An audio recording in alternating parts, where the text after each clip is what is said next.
Welcome to exam सहपाठी। आज के इस वीडियो में हम लोग जनवरी 2022 के करंट अफेयर्स का तीसरा पार्ट कर रहे हैं। ठीक है, इसके पहले हम लोग पहला और दूसरा पार्ट कर चुके हैं और इस तीसरे पार्ट में हम लोग जनवरी माह में जो महत्वपूर्ण पुरस्कार प्रदान किए गए हैं उनके बारे में देखेंगे। ठीक है, तो आइए इसको स्टार्ट करते हैं। और इसके पहले की दो वीडियो भी इंपॉर्टेंट है, अगर आपने नहीं देखे हैं तो आप उनको देख सकते हैं, प्लेलिस्ट में वो आपको मिल जाएंगे। असम सरकार ने उद्योगपति रतन टाटा को अपना सर्वोच्च नागरिक सम्मान असम वैभव जो है प्रदान किया है। तो असम का सर्वोच्च नागरिक सम्मान किसको प्रदान किया गया? तो वो प्रदान किया गया है रतन टाटा को। ठीक है ना। और उस सम्मान का नाम क्या है? जो असम का सर्वोच्च सम्मान है उसका नाम है असम वैभव। ओके, नेक्स्ट है हमारा राष्ट्रीय स्टार्टअप पुरस्कार 2021 में कर्नाटक ने सबसे अधिक पुरस्कार प्राप्त किए। तो आपका राष्ट्रीय स्टार्टअप पुरस्कार 2021 इस वर्ष जो है दिया गया, तो इसमें जो है किस राज्य ने सबसे अधिक पुरस्कार प्राप्त किए? तो वो प्राप्त किए हैं कर्नाटक राज्य ने। और इसने जो है 46 कुल राष्ट्र जो है स्टार्टअप पुरस्कारों में से 14 जो है अकेले किस राज्य ने प्राप्त किए हैं? तो 14 अकेले आपके कर्नाटक राज्य ने प्राप्त किए हैं। तो सारे राज्यों में सबसे अधिक जो राष्ट्रीय स्टार्टअप पुरस्कार प्राप्त हुआ किसको प्राप्त हुआ? तो वो प्राप्त हुआ है कर्नाटका को। तीसरे राष्ट्रीय जल पुरस्कार 2020 की घोषणा हुई है। ठीक है, तो ये तीसरी बार जो है ये राष्ट्रीय जल पुरस्कार दिया जा रहा है 2020 में, 2020 के लिए। ठीक है, तो इसमें जो है उत्तर प्रदेश राज्य को जल संरक्षण के प्रयासों में सर्वश्रेष्ठ राज्य के रूप में चुना गया है। तो आपसे पूछा जाएगा कि राष्ट्रीय जल पुरस्कार 2020 में जल संरक्षण के प्रयासों में सर्वश्रेष्ठ राज्य किसे चुना गया है? तो वो उत्तर प्रदेश है। इसके बाद दूसरे नंबर पे आपका राजस्थान है और तीसरे नंबर पे कौन है? तमिलनाडु। ठीक है, पहले नंबर पे उत्तर प्रदेश, दूसरे पे राजस्थान, तीसरे पे तमिलनाडु। और उत्तर प्रदेश का जो मुजफ्फरनगर जिला है इसको उत्तरी क्षेत्र में सर्वश्रेष्ठ जिले का पुरस्कार भी दिया गया है। तो याद रखना, उत्तर प्रदेश से दो चीजें हैं। उत्तर प्रदेश को राष्ट्रीय जल पुरस्कारों में जल संरक्षण के प्रयासों के लिए सर्वश्रेष्ठ राज्य चुना गया और उत्तर प्रदेश के मुजफ्फरनगर जिले को जो है उत्तरी क्षेत्र में सर्वश्रेष्ठ जिले का भी पुरस्कार दिया गया। सर्वश्रेष्ठ ग्राम पंचायत किसको चुना गया? तो ये आपके उत्तर क्षेत्र में धसपद अल्मोड़ा उत्तराखंड को जो है चुना गया है। ठीक है, ये आपके लेखपाल की परीक्षा के लिए इंपॉर्टेंट हो सकता है, ये आपका राष्ट्रीय जल पुरस्कार। और ये सर्वश्रेष्ठ ग्राम पंचायत भी आप जरूर याद रखिएगा। नेक्स्ट है हमारा फीफा फुटबॉल पुरस्कार 2021। तो जो आपका फीफा है ये आपका, आप सब जानते हैं कि ये फुटबॉल से संबंधित संस्था है। ठीक है, तो इसके लिए जो है 2021 के लिए सर्वश्रेष्ठ फीफा पुरुष खिलाड़ी जो है किसको घोषित किया गया है? तो ये किया गया है रॉबर्ट लेवांडोव्स्की को। ये किसके लिए खेलते हैं? तो ये बायर्न म्यूनिख के लिए खेलते हैं। ठीक है ना, रॉबर्ट लेवांडोव्स्की ये सर्वश्रेष्ठ फीफा पुरुष खिलाड़ी के लिए फीफा फुटबॉल पुरस्कार 2021 के लिए चुने गए हैं। सर्वश्रेष्ठ फीफा जो महिला खिलाड़ी चुनी गई हैं उनका नाम क्या है? Alexia Putellas. ठीक है, और ये बार्सिलोना के लिए खेलती हैं आपका। ठीक, अलेक्सिया पुटेलस सर्वश्रेष्ठ फीफा महिला खिलाड़ी। और पुरुष खिलाड़ी कौन है? तो वो है रॉबर्ट लेवांडोव्स्की। ओके, बॉलीवुड अभिनेत्री सुष्मिता सेन को कौन सा पुरस्कार दिया गया? तो इनको international association of working woman award से सम्मानित किया गया। International association of working woman award से किसको सम्मानित किया गया? तो वो सम्मानित किया गया सुष्मिता सेन को। ओके, नेक्स्ट है हमारा गुजरात आपदा प्रबंधन संस्थान को संस्थागत श्रेणी में, देखिए ये कौन सा पुरस्कार है? तो ये आपका सुभाष चंद्र बोस आपदा प्रबंधन पुरस्कार 2022 के लिए दिया गया। और ये कब दिया गया? तो ये 23 जनवरी को दिया गया, सुभाष जो है बोस के जन्म दिवस के अवसर पर, जिसको हम लोग पराक्रम दिवस के नाम से मनाते हैं। ठीक है ना, तो पराक्रम दिवस के अवसर पर यह दिया गया 23 जो है जनवरी को। तो ये दो लोगों को दिया गया, एक तो आपका संस्था को दिया गया, एक संस्था को जो कि आपका गुजरात आपदा प्रबंधन संस्थान है। ठीक है, और व्यक्तिगत श्रेणी में किसको दिया गया? तो व्यक्तिगत श्रेणी में दिया गया प्रोफेसर विनोद शर्मा। तो ये इंपॉर्टेंट आपका पुरस्कार होता है, इसको आप जरूर याद रखेंगे। संस्थागत श्रेणी भी याद रखेंगे और व्यक्तिगत श्रेणी दोनों। ओके, नेक्स्ट है हमारा कोवलम केरल कला और शिल्प ग्राम संगठन। ठीक है, इसको ये आपका कहाँ पे? केरल का जो है एक संस्था है। ठीक है, केरल कला और शिल्प ग्राम संगठन, इसको दुनिया के सर्वश्रेष्ठ शिल्प गांव के लिए 2021 का अंतर्राष्ट्रीय शिल्प पुरस्कार दिया गया। ठीक है, कोवलम केरल के केरल कला और शिल्प ग्राम संगठन को यह पुरस्कार प्रदान किया गया। ओके, नेक्स्ट है हमारा ढाका इंटरनेशनल फिल्म फेस्टिवल में एशियाई फिल्म प्रतियोगिता खंड में भारत की जो आपकी कुजंगल फिल्म है, इस फिल्म का नाम आपने जरूर सुना होगा। इसको सर्वश्रेष्ठ फिल्म का पुरस्कार दिया गया। कहाँ पे दिया गया? ढाका इंटरनेशनल फिल्म फेस्टिवल में, ठीक है ना। एशियाई फिल्म प्रतियोगिता की श्रेणी में कुजंगल फिल्म को सर्वश्रेष्ठ फिल्म का पुरस्कार प्रदान किया गया। नेक्स्ट है हमारा, लद्दाख की महिला टीम ने हिमाचल प्रदेश में आयोजित 9वीं राष्ट्रीय महिला आइस हॉकी चैंपियनशिप जीती है। तो आपको याद क्या रखना है कि आपका जो ये राष्ट्रीय महिला आइस हॉकी चैंपियनशिप था, ये कहाँ पे आयोजित किया गया था? तो याद रखना, हिमाचल प्रदेश में आयोजित किया गया था। और इसको किसने जीता? तो लद्दाख की महिला टीम ने इसको जीता है, ठीक है। तो ये आपका राष्ट्रीय महिला आइस हॉकी जो कि आपकी बर्फ पे खेली जाती है, ठीक। तो ये आपका हिमाचल प्रदेश में आयोजित किया गया था और लद्दाख की टीम ने इसे जीता है। अगला है आईसीसी पुरस्कार 2021 की घोषणा की गई। तो आईसीसी जो है यानी कि इंडियन इंटरनेशनल क्रिकेट काउंसिल है, ठीक है। इसका मुख्यालय कहाँ है? दुबई में। तो इसने जो है आपके वर्ष के अपने पूरे पिछले वर्ष के सर्वश्रेष्ठ पुरस्कारों की घोषणा की है 2021 के लिए। तो देखिए किसको किसको मिला है ये। आईसीसी महिला क्रिकेटर ऑफ द ईयर, इसको आप जरूर याद रखिएगा। तो ये कौन सा पुरस्कार होता है? तो आईसीसी महिला क्रिकेटर ऑफ द ईयर जो होता है, इसके लिए जो पुरस्कार होता है उसका नाम क्या है? उसको बोलते हैं राचेल हेहो फ्लिंट ट्रॉफी, ठीक है। तो ये किसको दिया गया है? आईसीसी महिला क्रिकेटर ऑफ द ईयर, तो ये दिया गया है स्मृति मंधाना को। ICC men's cricketer of the year किसको दिया गया है? और जो ये मेंस क्रिकेटर होता है इसी को बोला जाता है sir Garfield Sobers trophy, okay. Sir Garfield Sobers trophy बोला जाता है। ये किसको दिया गया है? ये दिया गया है शाहीन अफरीदी। और शाहीन अफरीदी कहाँ के हैं? तो ये आपके पाकिस्तान के हैं, ठीक है।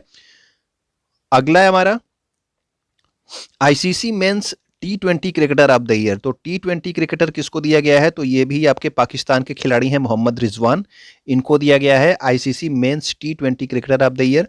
और आईसीसी महिला T20 cricketer of the year कौन है? तो टैमी ब्यूमोंट, ठीक है। ये कहाँ से हैं? ये आपकी इंग्लैंड की हैं, ठीक।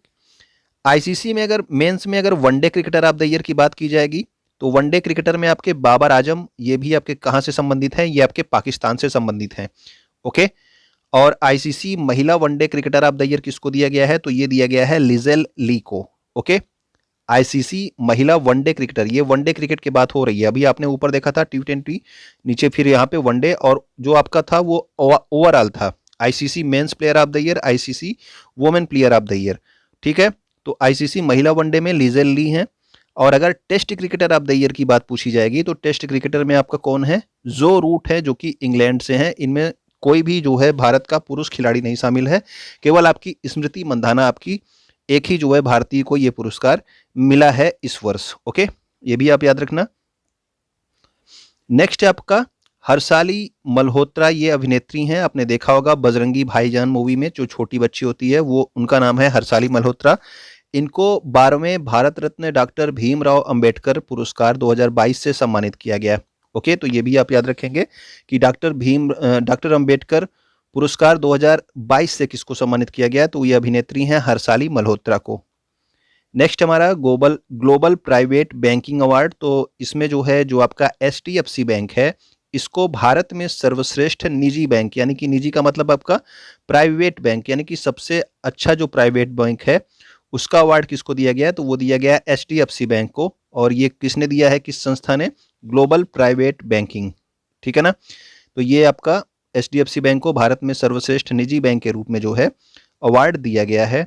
नेक्स्ट है हमारा वेस्ट इंडीज के पूर्व क्रिकेटर हैं जिनका नाम क्या था? क्लाइव लायड, ठीक है। क्लाइव लायड को क्या दिया गया? तो क्लाइव लायड को नाइटहुड की उपाधि से सम्मानित किया गया है, ठीक। तो क्लाइव लायड को जो है कौन सा पुरस्कार दिया गया है? तो ये दिया गया है नाइटहुड। नाइटहुड जो है इंग्लैंड में एक जो है इंग्लैंड की महारानी के द्वारा ये सम्मान दिया जाता है, ठीक। नेक्स्ट हमारा Sathyamangalam tiger reserve. Sathyamangalam tiger reserve कहाँ पे है? तो ये इरोड जिला में है, तमिलनाडु राज्य में, ठीक है। तमिलनाडु राज्य के इरोड जिला में है सत्यमंगलम टाइगर रिजर्व। इसको जो है 2010 से बाघों की संख्या दोगुनी होकर 80 होने के बाद, ठीक है, यानी कि 2010 साल की बात हो रही है, 2010 साल से, मतलब 2010 ईयर का बात हो रहा है, ठीक है ना। वहां से तब से लेके अब तक बाघों की संख्या दुगनी होकर कितनी हो गई? 80 हो गई। यानी कि पहले कितनी थी? 40 थी, अब 80 हो गई। इसीलिए जो है इसको T × 2 पुरस्कार दिया गया है। पिछली बार ये किसको दिया गया था? तो पिछले वर्ष ये पीलीभीत टाइगर रिजर्व को दिया गया था जो कि उत्तर प्रदेश में है, और इस वर्ष ये किसे दिया गया, तो ये दिया गया सत्यमंगलम टाइगर रिजर्व को। ओके, नेक्स्ट है हमारा 2022 महिला हॉकी एशिया कप टूर्नामेंट। तो महिला हॉकी एशिया कप टूर्नामेंट है ये 2022 का। इसमें जो है भारत ने चीन को 2-0 से हरा करके कांस्य पदक जीता। तो पहले तो आप ये देखिए कि भारत की स्थिति क्या है 2022 महिला हॉकी एशिया कप टूर्नामेंट में। तो भारत ने तो कांस्य पदक जीता, लेकिन आपका गोल्ड पदक किसने जीता, तो गोल्ड पदक आपका जापान ने जीता है, ठीक है ना। तो जापान जो है इस टूर्नामेंट का विजेता रहा। दूसरे नंबर पे आपका साउथ कोरिया थी, ठीक, साउथ कोरिया थी पहले नंबर पे जापान, और तीसरे नंबर पे कौन था, भारत। और ये टूर्नामेंट आयोजित कहाँ किया गया था, तो ये मस्कट ओमान में आयोजित किया गया था। ओके, तो मस्कट ओमान में आयोजित किया गया 2022 महिला हॉकी एशिया कप टूर्नामेंट, जिसमें भारत किस स्थान पे रहा, तीसरे स्थान पे रहा। तो अभी जनवरी के लास्ट में भी आपका ये कंप्लीट हुआ है ऑस्ट्रेलियन ओपन 2022, ठीक है ना। ये आपका समापन हुआ है इसका। तो इसमें पुरुष एकल में किसने जीता है, तो पुरुष एकल में जीते हैं राफेल नडाल, जो कि कहाँ से हैं, स्पेन से। और महिला एकल का खिताब किसने जीता है, तो वो जीता है एशले बार्टी, ऑस्ट्रेलिया ने, ठीक है ना। ऑस्ट्रेलिया की हैं ये एशले बार्टी, इन्होंने जीता महिला एकल, और पुरुष एकल जीता है राफेल नडाल, जो कि कहाँ से संबंधित है, स्पेन से। और ऑस्ट्रेलियन ओपन हमेशा ही इंपॉर्टेंट होता है, आप सबको पता होगा। नेक्स्ट है हमारा भारतीय बैडमिंटन खिलाड़ी, ये है लक्ष्य सेन। तो कभी कभी आपसे नाम देके पूछ लेता है ये किस खेल से संबंधित हैं, तो लक्ष्य सेन किस खेल से संबंधित है, तो याद रखिएगा बैडमिंटन से संबंधित है। इन्होंने इंडिया ओपन 2022 के पुरुष एकल फाइनल में जो है मतलब इस पुरुष एकल फाइनल में इन्होंने खिताब जीता है। तो कौन सा खिताब, इस खिताब का नाम क्या है, तो सुपर 500 खिताब बोलते हैं इसको। और इन्होंने किस में जीत हासिल की है, तो इंडिया ओपन 2022 में, ठीक है। तो इंडिया ओपन 2022 में पुरुष एकल फाइनल में इन्होंने सुपर 500 का खिताब जीता है। और पुरुष डबल के विजेता कौन थे, तो ये भी आपके इंडिया से थे, चिराग शेट्टी, सत्विक साई राज रड़की रेड्डी, ठीक है ना। काफी अलग नाम है, लेकिन ये आपके साउथ से संबंधित हैं। ओके, तो लक्ष्य सेन को आप याद रखना, इंडिया ओपन 2022 के विजेता हैं ये। नेक्स्ट है हमारा महाराष्ट्र के लावड़ी कलाकार, जिनका नाम क्या है, सुमित भाले, ठीक है। इनको जो है दुबई में अंतरराष्ट्रीय लोक कला महोत्सव में स्वर्ण पदक दिया गया है। तो सुमित भाले जो कि लावड़ी कलाकार हैं, लावड़ी महाराष्ट्र का एक लोक नृत्य है, ठीक है। तो इनको जो है अंतरराष्ट्रीय लोक कला महोत्सव में स्वर्ण पदक जो है से सम्मानित किया गया है। नेक्स्ट आप याद रखेंगे प्राजक्ता कोली, इंपॉर्टेंट नाम है। तो प्राजक्ता कोली इंपॉर्टेंट नाम है क्यों, क्योंकि इनको जो है संयुक्त राष्ट्र विकास कार्यक्रम यानी कि United Nation Development Programme UNDP के द्वारा युवा जलवायु चैंपियन चुना गया है, ठीक है ना। और ये यूट्यूब की क्रिएटर्स फॉर चेंज पहल की वैश्विक राजदूत भी हैं। तो ये भी आप एक पॉइंट याद रखना कि यूट्यूब के क्रिएटर फॉर चेंज की वैश्विक राजदूत कौन है, तो वो आपकी प्राजक्ता कोली हैं, और इन्हीं को यूएनडीपी का युवा जलवायु चैंपियन भी चुना गया है। नेक्स्ट है पीवी सिंधु ने लखनऊ में सैयद मोदी अंतरराष्ट्रीय टूर्नामेंट में महिला एकल का खिताब जीता। तो पीवी सिंधु ने कौन सा खिताब जीता, ये लखनऊ में आयोजित किया गया था सैयद मोदी अंतरराष्ट्रीय टूर्नामेंट, और इन्होंने महिला एकल का खिताब जीता है, किसने, पीवी सिंधु ने। वर्ष 2022 के लिए प्रधानमंत्री राष्ट्रीय बाल पुरस्कार कितने बच्चों को प्रदान किया गया, तो ये 29 बच्चों को प्रदान किया गया। तो ये सारे 29 बच्चों के नाम आपको नहीं याद रखने हैं। अगर इसमें आपसे पूछा जाएगा कि तो यही पूछा जा सकता है कि कितने बच्चों को प्रदान किया गया, तो प्रधानमंत्री राष्ट्रीय बाल पुरस्कार 29 बच्चों को प्रदान किया गया 2022 में। अब आता है आपके महत्वपूर्ण पुरस्कार, जो कि आपका पहला है पद्म विभूषण पुरस्कार। आपको याद क्या रखना है इसमें कि पद्म विभूषण पुरस्कार जो है ये तो पहले तो 4 व्यक्तियों को दिया गया, ठीक है ना, केवल 4 व्यक्तियों को दिया गया, ये आपको याद रखना है। और ये 4 कौन कौन है, प्रभा अत्रे को दिया गया कला के क्षेत्र में, राधे श्याम खेमका को दिया साहित्य और शिक्षा के क्षेत्र में, ठीक है। राधे श्याम खेमका इंपॉर्टेंट नाम है, साहित्य और शिक्षा के क्षेत्र में इनको दिया गया। जनरल विपिन रावत, ये भी इंपॉर्टेंट नाम है, आप सब जानते हो, सभी इंपॉर्टेंट नाम है, आप कोई एक को इंपॉर्टेंट नहीं कह सकते हो। तो ये चारों आपको पद्म विभूषण वाले चारों आपको याद रखने हैं। और चौथा नाम क्या है, वो है आपका कल्याण सिंह, और इनको किसके लिए दिया गया, तो लोक कल्याण के लिए दिया गया, ठीक है। इनकी कैटेगरी भी आप याद रखेंगे तो ज़्यादा अच्छा होगा। नेक्स्ट हमारा पद्म विभूषण के बाद आपका पद्म भूषण पुरस्कार। तो याद रखना कि पद्म भूषण पुरस्कार जो है ये कितने लोगों को दिया गया, तो ये दिया गया है 17 लोगों को। तो इनमें कुछ नाम जो है वो आप याद रखेंगे, सारे नाम आपको याद नहीं रखने हैं। पद्म विभूषण के चारों नाम आपको याद रखने हैं। तो पद्म भूषण जो है गुलाम नबी आज़ाद, ये कांग्रेस के नेता है, इनको दिया गया। सत्यनारायण नडेला, यानी कि जो आप सत्य नडेला पढ़ते हो, इनका पूरा नाम सत्यनारायण नडेला, ये माइक्रोसॉफ्ट के जो है सीईओ हैं। सुंदर राजन पिचाई किसके सीईओ हैं? ये गूगल के सीईओ हैं। इनको भी जो है पद्म भूषण पुरस्कार 2022 से सम्मानित किया गया है। इसके अलावा साइरस पूनावाला, तो ये कहाँ से, किसके सीईओ हैं? ये आपके सीरम इंस्टीट्यूट ऑफ इंडिया, जिसने जो है कोविशील्ड का निर्माण किया है। ठीक है, इसका मुख्यालय कहाँ पे है? तो इसका मुख्यालय है पुणे में। ठीक, तो साइरस पूनावाला को भी ये अवार्ड दिया गया है, पद्म भूषण पुरस्कार। इसके अलावा देवेंद्र झांझरिया का नाम आप याद रखोगे। देवेंद्र झांझरिया जो है ये कौन से खिलाड़ी थे? तो देवेंद्र झांझरिया जो है ये भाला फेंक खिलाड़ी हैं। ठीक है, राजस्थान से संबंधित हैं। बुद्धदेव भट्टाचार्य जी, तो बुद्धदेव भट्टाचार्य जी पश्चिम बंगाल के पूर्व जो है सीएम थे पहले ये। ठीक है, लेकिन इन्होंने जो है ये पद्म भूषण पुरस्कार लेने से मना कर दिया, इन्होंने कहा मैं नहीं लूंगा। ओके, इनके अलावा जो है कुछ और नाम है, गुरमीत बाबा, विक्टर बनर्जी। ठीक, तो ये सब जो है नाम आपको याद नहीं रखने की उतनी जरूरत है। ठीक है, अगला है आपका पद्मश्री पुरस्कार। तो पद्मश्री पुरस्कार कितने लोगों को दिया गया? तो ये दिया गया 107 लोगों को। देखिए अभी पद्म विभूषण कितने को दिया गया था? तो विभूषण 4 को दिया गया। उसके बाद पद्म भूषण दिया गया था 17 लोगों को। और अब आपका पद्मश्री पुरस्कार है। ठीक है, पद्म पुरस्कारों में जो सबसे छोटा पुरस्कार होता है वो आपका पद्मश्री पुरस्कार होता है। ये आपको 107 लोगों को दिया गया है, जिनमें से कौन कौन नाम आपको प्रमुख हैं ये आप ध्यान रखेंगे। सोनू निगम को दिया गया, कला के क्षेत्र में, महाराष्ट्र से संबंधित हैं ये। अवनी लेखारा शूटिंग से संबंधित है, ये आपका पैरा ओलंपिक में इन्होंने गोल्ड भी जीता था। इसके अलावा एक पदक और जीता था, 2 पदक इन्होंने जीते थे। राजस्थान से संबंधित है अवनी लेखारा। वंदना कटारिया किस खेल से संबंधित है? तो ये हॉकी के खेल से संबंधित है, ये भी आपके उत्तराखंड से संबंधित है। नीरज चोपड़ा जो है किस खेल से संबंधित है? तो भाला फेंक से संबंधित है, हरियाणा से संबंधित है। अगर आपको इनका पता हो कि इन्होंने कितनी दूरी तक, ठीक है, इनकी कितनी दूरी तक जो है ओलंपिक में अपना भाला फेंका था, तो आप कमेंट करके बताइएगा। ठीक है, इसी नंबर की कार इनको जो है महिंद्रा कंपनी के द्वारा दी गई है। प्रमोद भगत को जो है पैरा बैडमिंटन खिलाड़ी हैं ये, उड़ीसा के, इनका भी नाम आप याद रखेंगे। ठीक है, बाकी तो 107 लोगों को दिया गया है, सबका नाम आप याद नहीं रख सकते हैं। ओलंपियन नीरज चोपड़ा को गणतंत्र दिवस की पूर्व संध्या पर राष्ट्रपति रामनाथ कोविंद द्वारा कौन सा पदक दिया गया?